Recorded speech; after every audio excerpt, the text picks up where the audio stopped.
maanta halkan waxaan u nimi saddex qodob weeye qodob mahad celin weeye shirka waxa loo abaabulay in loo mahad celiyo baarlamaanka Puntland oo hadda ka hor ka gaabiyay mas'uuliyadihii ay lahaayeen laakiin maanta gartay inay ku shaqeeyaan mas'uuliyadii loo idmaday waanu hadda u jeedno baan horta u mahad celinaynaa wakiil iyaga ayaa ka shacabka sax way iyaga wakiil laga ah inay la xisaabtamaan oo la hadlaan oo waxa uu wanaajona annagu oran meelno wax wanaajiyo wixiisa Allah baashee la arko wuxuu xumeeyana la qabto oo lagu xisaabtamo baanu doonaynaa kuna taageersanahay kaasu baarlamaanka way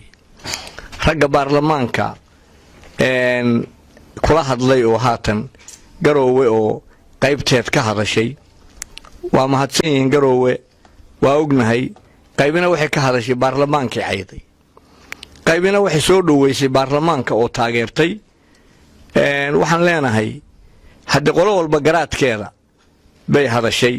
oo ku hadashay siiyay taasaan leenahay saxaafadeeda kan waxaan u qabanay ama loo qabtay mahad celin kow in loo mahad celiyo baarlamaanka Puntland oo aad iyo aad ula xisaabtamay madaxweynihii marka waa aad baad u mahadsantihiin waana idinku taageeraynaa hawshiina inaad meesha ka sii wadataan ayaanu rajaynaynaa taas waa qodobka labaad dad badan baa waxay yiraahdeen reer bariga waa shiiqayo madaxweynaha waxa loo geeyay waa la kala tagayo lama kala tagin intaas oo beelood baan hadda ku fadhinaa mana kala tagayno mana kala soconayno arinteeduna maanta waa taagantahay arintii reer bari maanta waa taagantahay wax badan baan saburaynay laakiin maanta saburku waa naga dhamaaday maalin walba madaxweyne yimaadaan dhulku xaraashaya soo waxaad garatama marka taas qolada madaxweynaha u geeyay la kala tagiyo la shiiqiyo waxba maaragtay ma jiraan been bay idin sheegeen been bayna ku sheegayaan taasna waa qodobka labaad qodobka saddexaad waxaan u naseexaynayaa Cabdiraxmaan Faroole oo maanta ayaama dhaweyd saxaafada ka hadlayay oo yiri kitaabkii meel baan soo dhigtay dastuurkii baan halka ku dhaqmay horta ilaahay u toobad keen baan leenahay Cabdiraxmaan Faroole hadii dastuur iyo kitaabka ilaahay aad isbarbar dhigto qofku diintu ka baxay waa gaaloobaya adigu laakiin tooba ku furan ilaahayna u toobad keento ilaahay u noqoto subxaanahu caasimadda Puntland oo garoowe waa laga fiirsanaya sababtoo caasimadani ma aha reer male ee waa caasimadii Puntland intaasoo gobol bay caasimad u tahay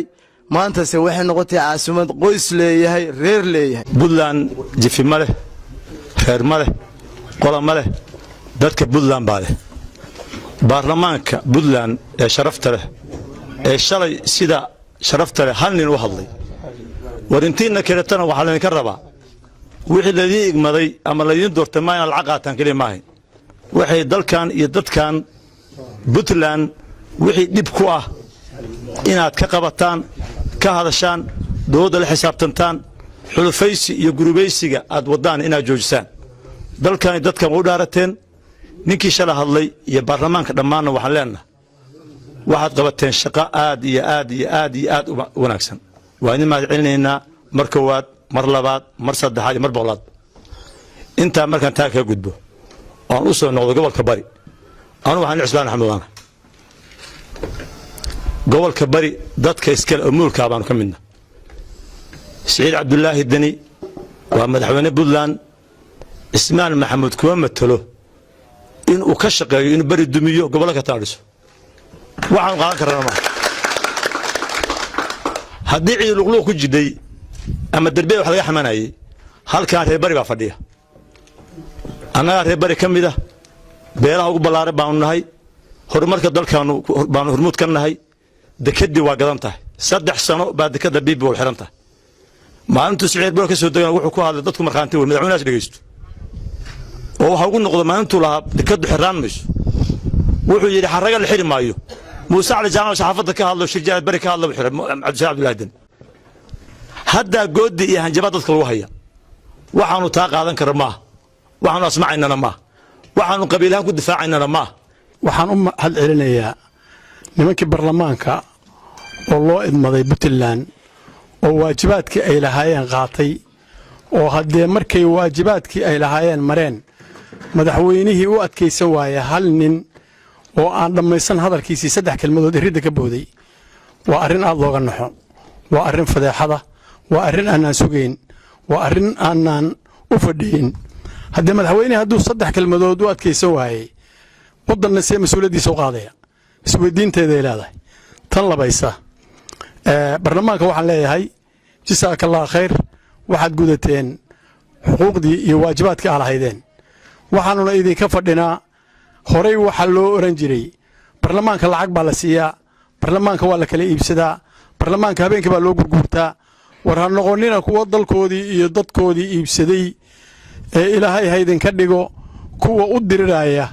dalkoodii iyo dadkoodii iyo diintooda tan labaad waxaan leeyahay garowe waa magaalo madax waxaa lagu doortaa dawladda waxaa isugu timaada ummadoo dhan waxay ka dhaxaysaa puntland oo dhan haddee garowe puntland ka dhaxaysa haddii farole intuu kursiga gees kaga soo fadhiisto yidhaahdo garowe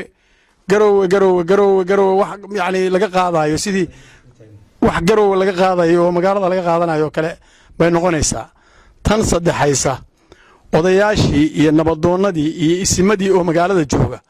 baa annaga horey annagoo odayaala oo hadal waxa la yidhi nimankaa hadlay waa nimankii suuj iyo garmaal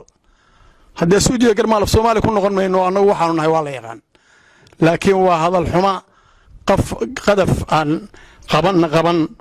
taasoo aanu ku aamusnayn baa shalay markii xildhibaanadii hadleen magaaladii nus garuumo iyo qorya qaadatay waxay tihi xildhibaanadaan laynaynaa haddii xildhibaanadii lagu laynaayo dastuurkii meesha lagu laynaayo waxaan u malaynayaa inayan noqonayn magaalo madax oo dib looga fiirsan doono gobolka puntland la yidhaahdo waxa weeye wuxuu ahaa maamulkii ugu horreeyey oo soomaaliya laga dhiso maanta ma laha wax dhiigjo caafimaad ma leh waxbarasho ma leh maanta qofkii xanuunsada xamar baa loola cararaa hargeysa loola cararaa dhibaatooyin baa ka jira dhibaatooyinkaasna waxa abuuray dadka mas-uuliyiinta baa abuuray waxaan leenahay mucaarad wax ma keento dariiqii baa burburay waa baaba'ay waxaa jira 3 tob oo yaalla puntland durdur la yidhaahdo buraan la yidhaahdo la yidhaahdo sanadkii waxaa ku dhinta 10 qof baa ku dhinta markii isugeyn noqoto 21 sano waa 210 qof baa ku dhinta waxa ka mas'uula kuwii xilka hore u soo qabtay iyo kuwa hadda haya haddeera ugu dambeysay 3 baa ku dhintay waxa weeye marka waxyaalahaasu waa waxyaalo aan puntland qaban marka waxaan leenahay xildhibaanada halkiina ka wada baan leenahay dekedii iyo laamigii oo maantay midna aanu u shafeec beelay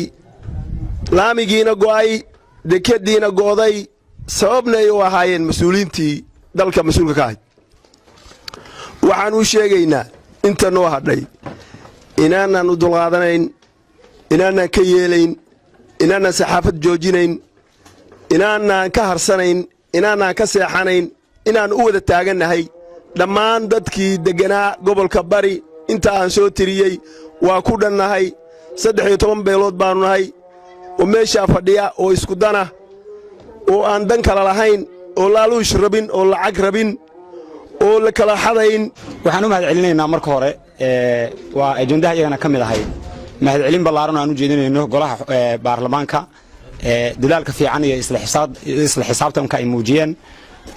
haddii aan nahay annagu ururka ama haddii aan nahay bulshadii ama dhallinyaradii ama aqoon-yahankii gobolka bari bayaanaan hore u jeedinay bayaanadii aanu jeedinana waxaan ku caddaynay odayaasha hiil iyo hooba inaan la garab taagannahay xisaabtankuna yuusan shalay kaliya noqon sidani waa in la soo taagaa baarlamaanka mar labaad lagu soo celiyaayo si fiican loola xisaabtamaa waxyaalihii uu dalka ka geystay dani anaga waxaa loo doortay wixii hore u khaldamay oo maamulkii cabdiweli ka khaldamana inuu saxo wixii isagu hadda loo dhiibana ammaanadii inuu ilaaliya loo dhiibtay ma ahayn inuu haddii ilaahay ka laba jibaaro dhibaatadii cabdiweli sameeyey mid 10 jibaarkeeda inuu rido waxa weeye waxaan la yidhaaho maxaan kuu sheegay maalgashi muxuu yahay maalgashi soo shirkad timaado oo macdaadeedka wata oo shaqaysa oo shaqo laga helo oo ilaahay idinkiisa ummadda ku naatuuma war meel habari ka qadaysa ma haynaayn habari meel ka qadaysa ilaahay baan idinku dhaashay habari meel ka qadaysa ma haysaani cabdiraxmaan faroole oo lugta kala bixila gobolka bari waxa laga tusanaa anuu aanan garan karin waxa laga tusana anu aanan garan karin waxaan leeyahay waxa laga naadinayaa hoolka Muqdisho hoolasha Muqdisho mid ka mid ah shaqadaada inaad aqoonsato bay ku fiican tahay qofkuna hadduusan shaqadiisa aqoon dad shaqadii ku habsaamo wuu dhumaa hoolka laga rabo waa aqalka sare dhowr jeerna waa laga naadiyay liiska waa ka maqan tahay waxaana ku habsaantay cuqaasha bari iyo inaad hoolka baarlamaanka lugta kala bixi weydo waa inaad aqoonsataa shaqadaada ha ku habsaamin baan leeyahay waxa kan rag waa kii tashada waana la tashanaya waana tashadeen reer bari